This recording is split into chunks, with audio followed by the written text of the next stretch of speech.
Hi friends, இன்றைக்கி வந்து கருவேப்பிலை துவையல் தான் பண்ண போகிறேன். இப்போ வந்து சட்டியில் வந்து நல்லெண்ணெய் ஊற்றிக்கிறேன்.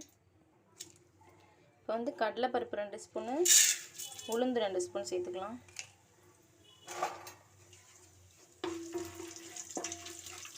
நல்லா பொன்னிறமாக வறுத்துக்கலாம். வத்தல் சேர்த்துக்கலாம். இப்போ வந்து நான் 6 வத்தல் சேர்த்துருக்கேன்.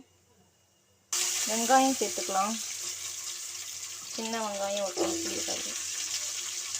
வெள்ளைப்பூடு ஒரு பல்லு, ஒரு பூடு சேர்த்துக்கேன் வெள்ளைப்பூடு. நீங்கள் எவ்வளோ கருவேப்பிலை எடுக்கிறீங்களோ அதுக்கு வந்து சேர்த்துக்கோங்க. நல்லா வதங்கட்டும்.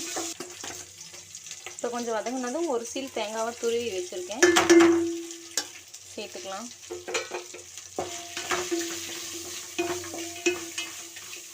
புளி ஒரு துண்டு சேர்த்துக்கிறேன்.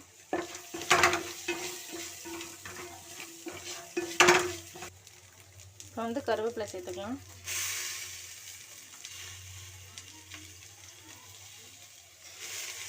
கருவேப்பிலை வந்து நான் 10 ரூபாய்க்கு வாங்கியிருந்தேன். வாங்கி துவையலுக்காக வாங்கினேன். இது வந்து நான் அரைச்சி ஃப்ரிட்ஜில் ஸ்டோர் பண்ணி வச்சிட்டேன்னா தேவைங்கிற போது நான் எடுத்து யூஸ் பண்ணிப்பேன். அதுக்காக தான் இப்போ நான் நிறைய செய்வேன்.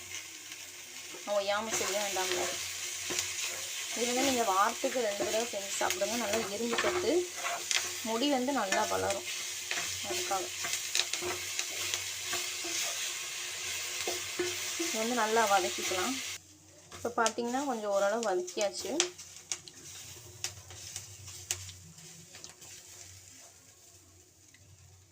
இது வந்து ரொம்ப வதக்குனிங்கன்னா அதில் உள்ள சத்து போயிடும். கொஞ்சம் ஓரளவு நார்மலாக வதக்கினா போதும்.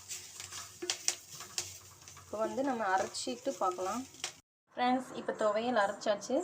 இதை வந்து நீங்கள் கடுகு கருவேப்பிலை போட்டு தாளித்து ஊற்றிட்டிங்கன்னா முடிஞ்சு. இந்த வீடியோ பிடிச்சதா லைக் பண்ணுங்கள், ஷேர் பண்ணுங்கள், சப்ஸ்கிரைப் பண்ணுங்கள், சப்போர்ட் பண்ணுங்கள். பாய்.